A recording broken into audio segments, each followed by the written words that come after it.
I want to be the best version of me.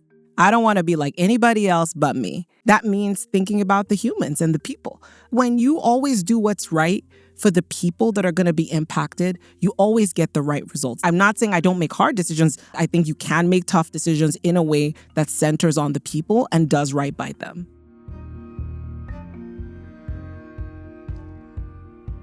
Good morning.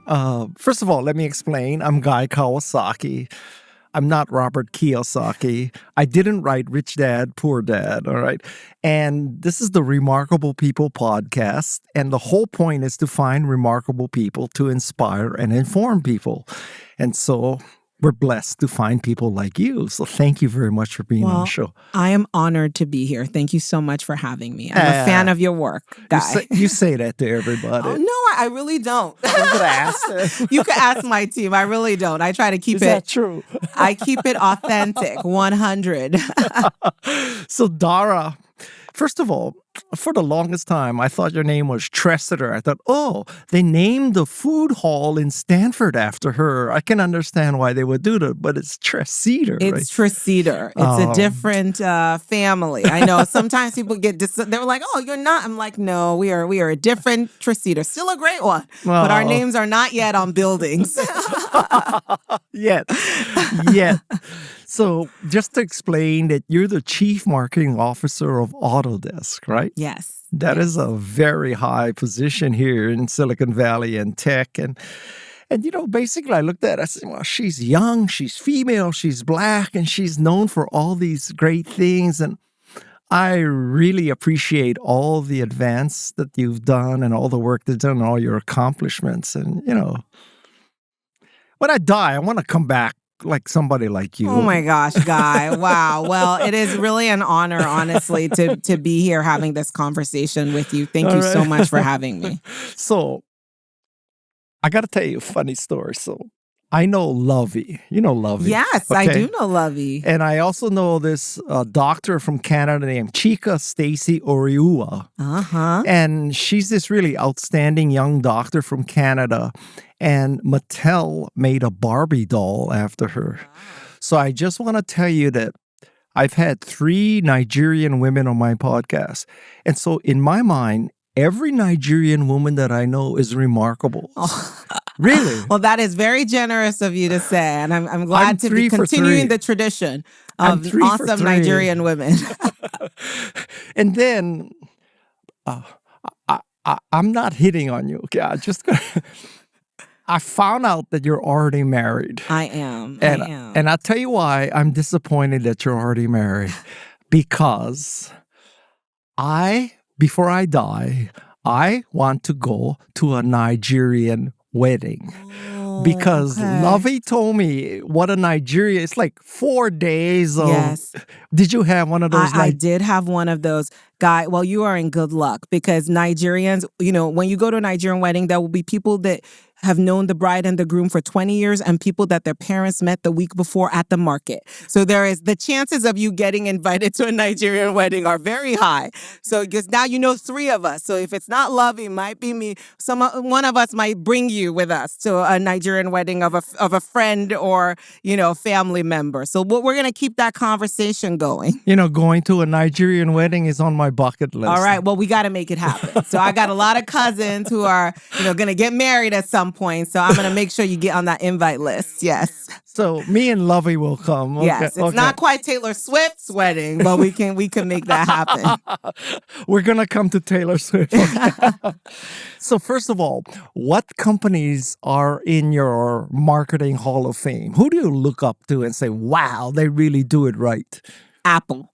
I think Apple really do it right. First of all, they have the core brand attribute that Apple has, I think, doubled down on for the last 2 decades, and I think it's serving them well even today, is privacy and trust. I think they're a really great brand. They're also great when it comes to design and user experience and that customer experience. And they really get the power of the ecosystem. Because at the end of the day, what is a brand? A brand is the sum of the promises you make and the experiences you deliver. Apple makes really great promises and they deliver incredible experiences. And I think as a customer, as a consumer, it's a brand that we can trust. Okay, I'm going to ask you the first question that they're going to say, Dara, don't answer that question. You ready? Okay, so you just talked about Apple and privacy as a key selling feature, right? I understand that. But what happens when you see Tim Cook at the inauguration gives $1 million, gives a glass and gold trophy? I mean, that's not exactly on brand. So as a marketing person, how do you, what do you do with that? We are in unprecedented times. No shit. We are in unprecedented times. I think the role that government is playing in business, in how brands are expressing themselves, it's unprecedented. So I like to extend a little bit of grace to leaders. I like to extend a little bit of grace before I jump to judgment, because I think, these are unprecedented times, and I think a lot of people are trying to figure out how to navigate these uncharted waters. Okay. Is that all right with you guys?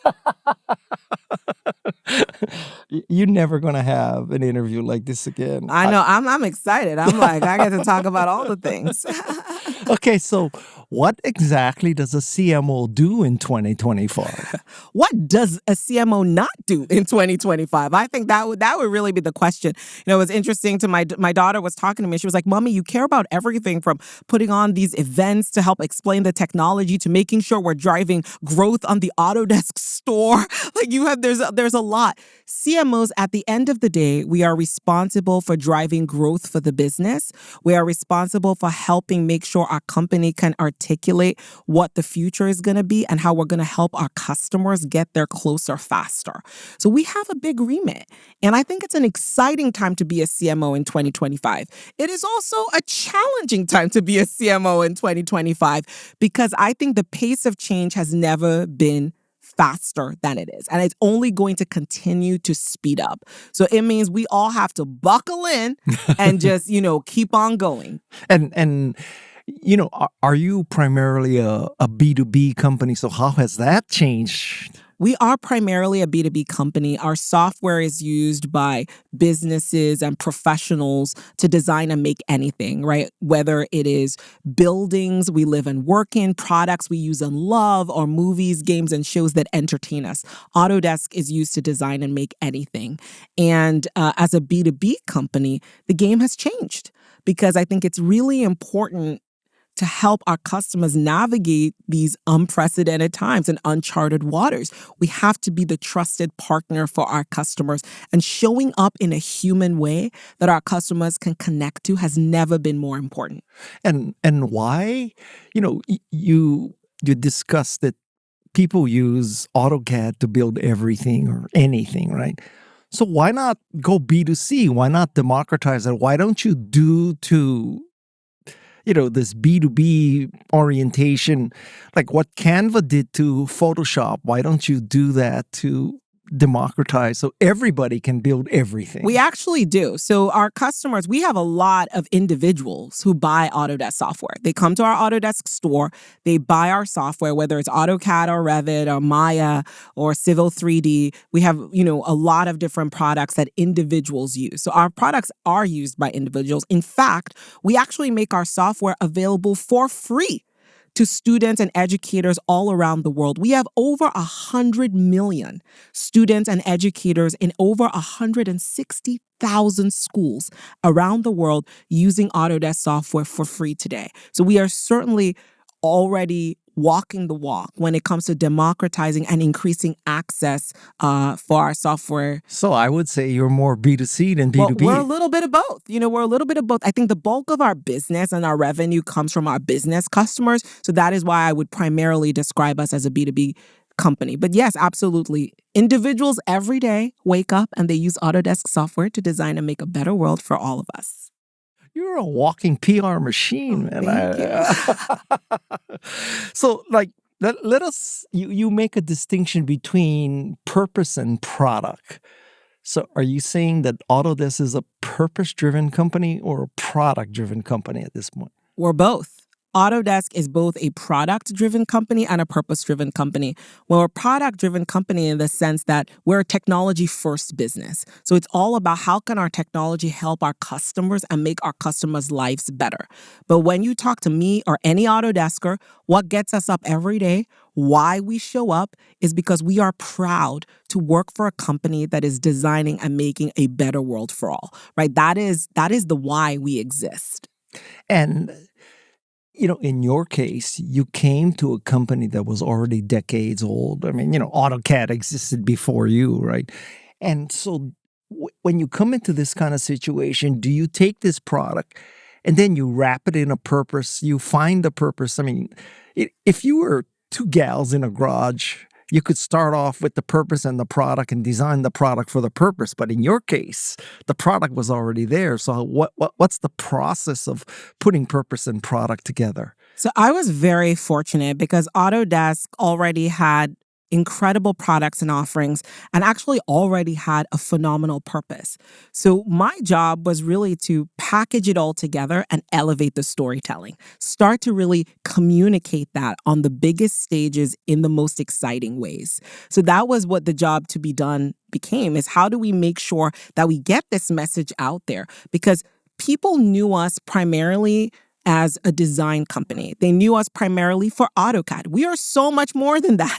We are a leading design and make platform, right? We have products that span everything from architecture to engineering, construction, product design, manufacturing, media, entertainment. And so my job was to make sure that if anybody anywhere is trying to design or make anything, they're like, hey, what could Autodesk do for me? And make sure that we insert ourselves into that initial consideration set. Dara, you need to learn how to come out of your shell and really, become evangelistic, I heard there's an evangelist who can teach me a little bit about that. Yeah. So I saw in your, first few years at Autodesk, you had like promotions and advertising with Games of Thrones and the Oscars, and then the reconstruction of Notre Dame, which that one I understood because that's a building, right? So how do you link Game of Thrones and the Oscars to a CAD program? So, our software is used to design and make anything, right? We talked about how it's used with buildings we live and work in, right? Like Notre Dame, to products we use and love, like our phones or our cars, but also movies and games that entertain us. Autodesk software is also used to bring those to life. And so what we've been focused on is telling those real customer stories in exciting ways. So our software has been used in bringing, whether it's Game of Thrones or Walking Dead or Severance, the most, the award-winning show that's been collecting all the awards this season. Our software was used to design and make it. And so what we have focused on is telling and celebrating those stories so that we can kind of connect the dots and help our customers understand this convergence that's happening. Wait, how does an Autodesk product help make a movie? It's used with the visual effects. So all of the visual effects are done using Autodesk software. So whether it's Autodesk Maya, Autodesk Flow Studio, which is our visual effects AI offering that is being used to help with making essentially bringing these stories to life in a very believable way on the screen. So how, clearly you have done it, but what have you learned about making something that used to be a tech product, into something that people feel an emotional attachment to? Honestly, it's been telling these real stories in big ways because the stories always existed. Let's just take media and entertainment, for example. Autodesk software had been used in almost every Oscar-winning animation movie since 1997. That's a big secret. But it was a secret. Nobody knew. We weren't talking about it. And it was like, hey, let's just not make that a secret anymore. Let's start to talk about it. Let us start to celebrate our phenomenal customers. And this is not about centering Autodesk. This is about centering our customers, showing the amazing work that they're doing, what they are making possible using our software. Of course, we are marketers. There's got to be ROI. But the The people that are the heroes here, it's not Autodesk. The heroes of our stories are always our customers. So if the heroes of your stories are the people, I mean, clearly you have an orientation of being a people-first leader, right? I do. So first of all, please define what is a people-first leader. I think a people-first leader is a leader who puts the needs of the people front and center when making decisions. So it's not to say you're not going to make hard decisions or difficult decisions, but you're going to make sure that you understand the people impact and that you plan for it. And when you say people impact, you mean your employees or the customers? It's employees, it's customers, it's stakeholders. You need to understand, when I make this change, how is this going to be experienced, right? By the humans, the people that are going to be the humans, the businesses. What is the impact going to be on them? And how can I make sure that I plan and prepare for it? So we always try to be thoughtful and always make sure that we're putting our customers at the center of it. And not that I truly believe this, but what if I call bullshit on you and I say, listen, I can name you some people who are not people first. Elon Musk, Mark Zuckerberg, Steve Jobs, Steve Ballmer. There are some of these people that I would not exactly call people first, and yet they're so successful. So are they the 4 or 5 or 10 people who are not people first, who have excelled? But, the 490 of 500's Fortune 500 CEOs are people first. Are these the outliers? Or, because people look at these heroes and they say, I want to be like Elon, but that's hard to translate that into saying, I want to be people first, like Elon. Well, what I think is I want to be the best version of me. I don't want to be like anybody else but me. But I want to make sure that I am being that best version of who I am in every context. And I think for me, that means thinking about the humans and the people. My first job was being a waitress in Nigeria, and I learned a lot about listening to customers. And whenever I put my customers first, it was a little waitress, a little canteen, but when I put my customers first, not only were they happy, but I got better tips. They became return customers, right? The business I was working for, right choice, was more successful. So I learned a lot in that process. And that's something that I carry with me today. I think when you always do what's right for the people that are going to be impacted, you always get the right results. That's been my experience. Now, not to say there are not other ways of doing things. Yes, there are other ways, and I can't speak for anyone or why anyone makes the decisions that they make, but I can tell you that when I make decisions trying to make sure that I'm doing the right thing by the people around me. Now, I'm not saying I don't make hard decisions. I would be disingenuous to say that every leader has to make tough decisions. And I think you can make tough decisions in a way that centers on the people and does right by them. I really want to come back as a Nigerian woman. And then I can have my own wedding. Exactly. And then you can invite me and everybody, including the person you just met yesterday. All right. On another parameter, let's talk about if it's a dichotomy, data-driven versus insight-driven. Are you either one or are you both? Or I'm what both. Is it? I think you have to be, and the way I actually think about it is I think about it as data informed and insight informed. Because at the end of the day, the data isn't actually driving, it's informing. It's an input, but there are also other types of input. And I think I bring all of these things together and I try to make the best decision that I can. And not only am I bringing in the data and the insights, but I'm also bringing in the perspectives. Because I think often when we're making decisions, there's the perspective of the person who's impacted most. And usually that person is not in the room. And so I often like to think about who is being impacted most by this decision. If they're not in the room, how can I make sure I have the perspective or their perspective brought to the table so that we can make the best decisions? And we always make the best decisions when we bring data, we bring insights, and we bring perspectives together. Okay, so it's 2025. How do you do... That's what they tell me. They tell me it's 2025. Yeah. How do you do test marketing and data research today? So we do a couple of things. First of all, we obviously do a lot of quantitative research and testing.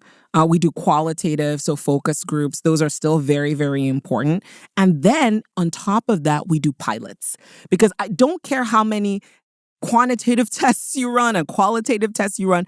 When you release it into the wild, that's when you're actually going to get the real results. So I often tell my team, no matter what it is, hey, we're going to pilot it.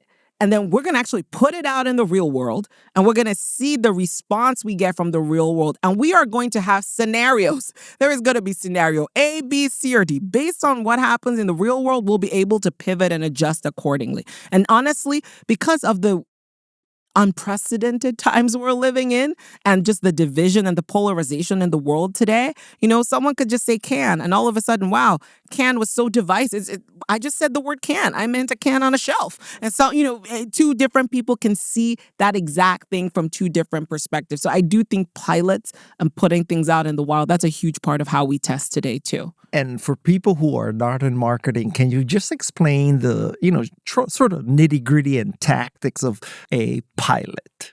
At Autodesk, when we are trying to take the voice of the customer to the product teams, we actually have an expert elite community. So what are expert elites? They are power users of Autodesk software, and they're a broad group. So they cut across all our industries, they use almost all of our different products. They are located in almost every country that we're in. So it's a really great sample set of people who love and use Autodesk. And we work with them to make sure that we're able to take those data and insights and perspectives and actually go deeper with that group. And then our expert elites then engage with our product teams. And our product teams love to hear from our expert elites because these are the people that use the products a lot. What do you think makes a product person happier than someone who uses and is a fan of their product? Like nothing brings more joy to our product teams than connecting with our expert elites and getting some of those insights. So I think part of what we do is not just take the data and the insights and the perspectives that we have our community and the voice of our community represented, and that community is able to engage with our product teams. Can you discuss some courageous marketing decisions you've had to make? Yeah, when I joined Autodesk, I was very fortunate. I am very fortunate because our CEO, Andrew, before he became CEO, he was the chief marketing officer. So he ran all of marketing in addition to running actually product strategy. So I'm very fortunate in that our CEO understands marketing. It's not often that happens. So it's really wonderful. I joke with him because we both went to Stanford, but he's a PhD and I just have a little MBA over here. So not exactly the same thing. But he's someone who I learn a lot from and somebody who I think really respects the craft of marketing. Now, I say that to say it makes it easier to be courageous in that environment than in an environment where you have a CEO who's like, what's marketing again? Why do you exist? But still, it still takes courage, right? I would say one of the most courageous things that, my team, and I give a lot of credit to my team, all the credit to my team, is becoming the official design and make platform for the LA 28 Olympic and Paralympic Games and Team USA, because that was not something we had ever done before. At Autodesk, we hadn't done a sports partnership of that scale before. So why did we do it? We did it because we had already earned the right to be in this story. Autodesk software had already been a part of designing and making the Olympic Games for many different seasons. But we just hadn't ever told the story. And so by becoming the official design and make platform of the LA 28 Games, we are finally telling the story, but we've earned the right to tell the story. The second thing that was so compelling is LA 28 is trying to make this the most sustainable games ever.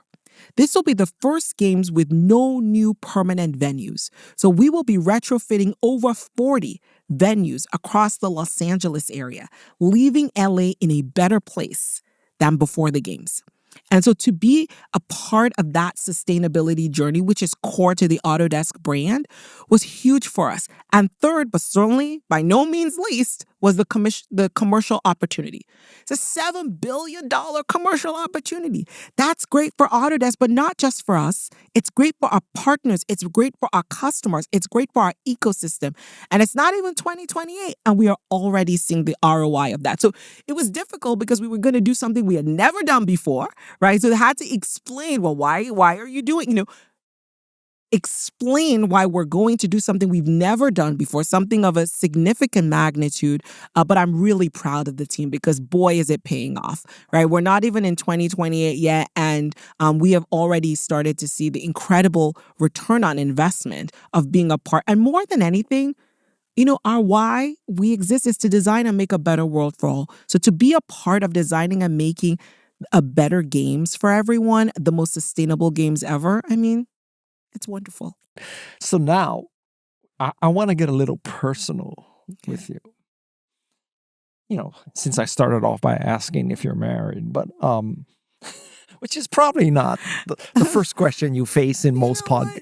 It's okay. We could go, Guy. We could go anywhere you want to go. We could go anywhere you want to go.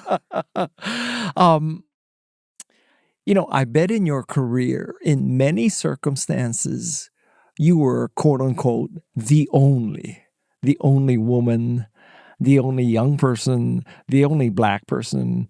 And in your case, you are you're the trifecta. You're young, Black, and female, right? So welcome to my world. So what is your world like?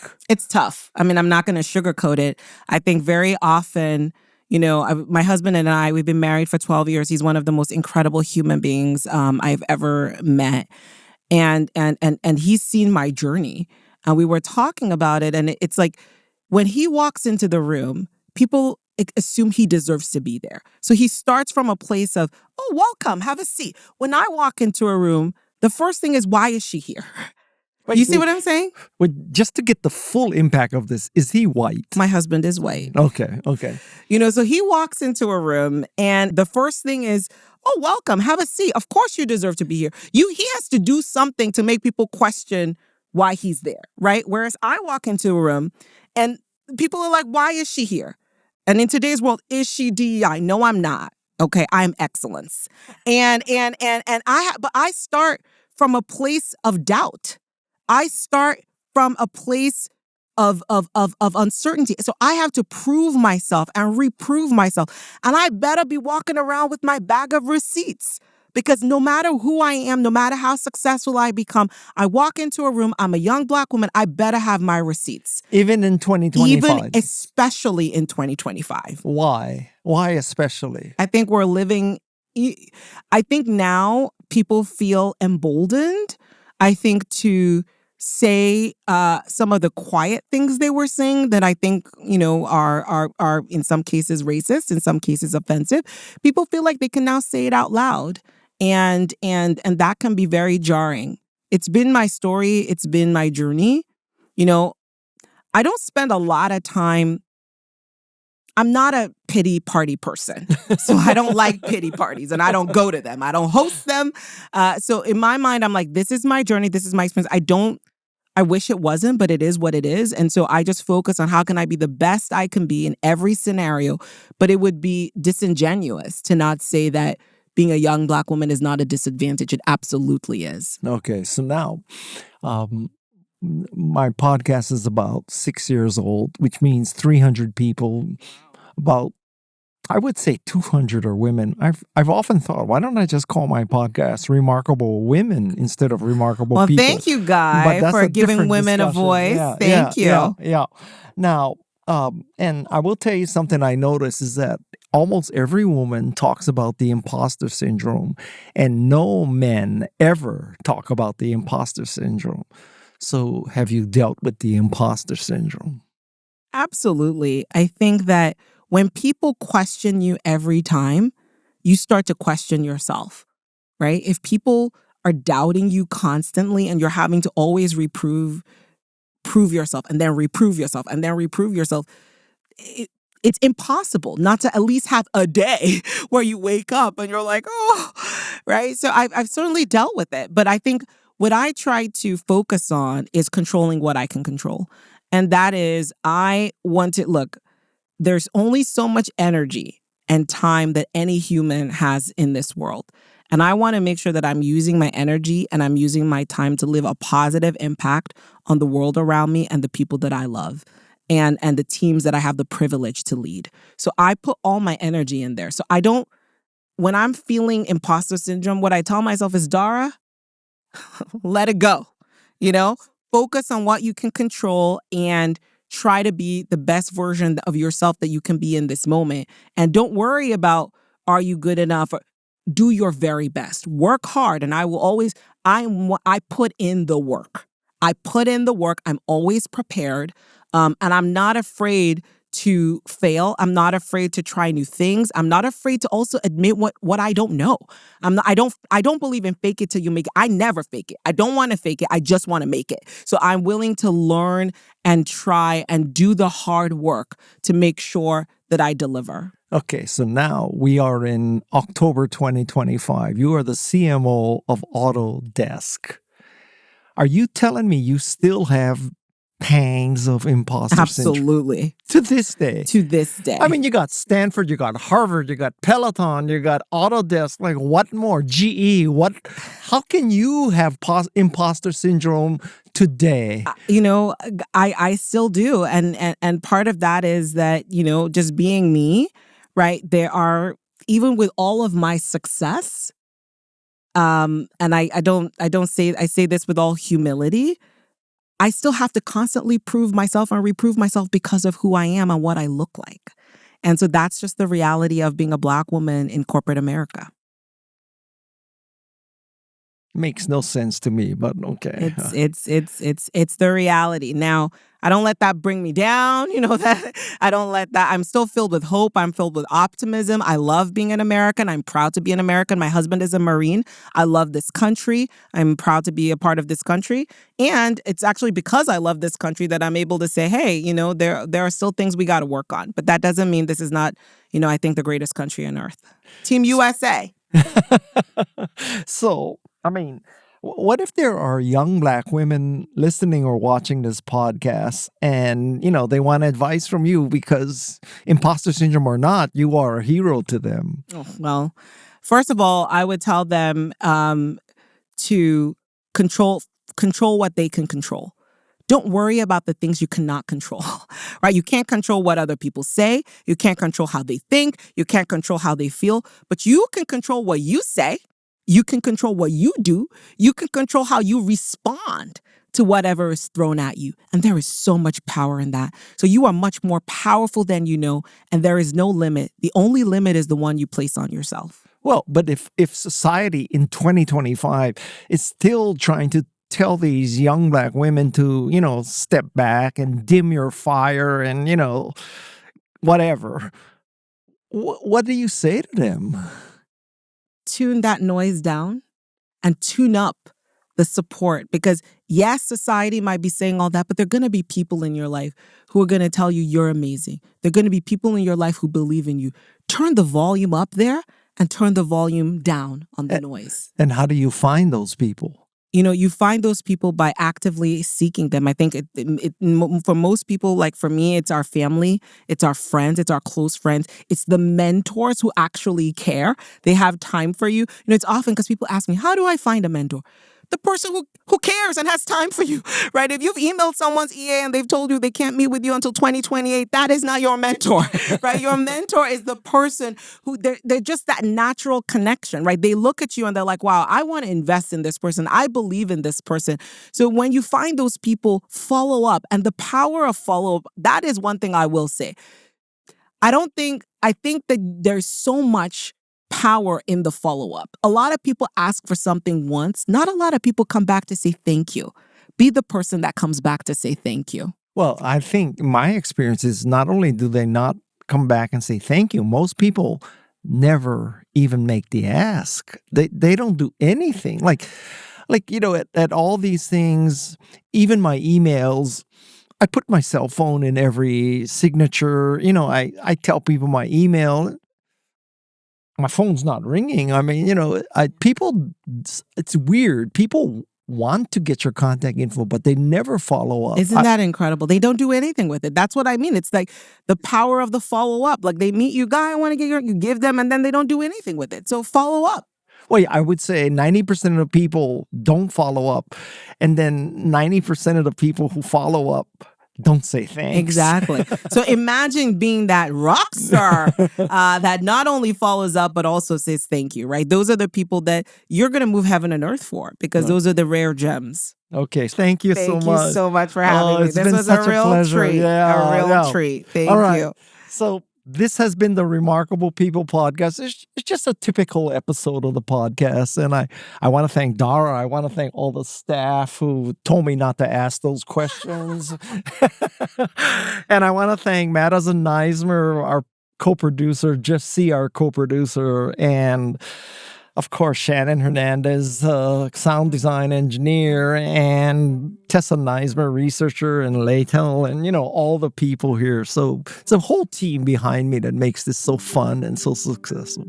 But thank you very much. Thank you so much, Guy. Thanks for having me.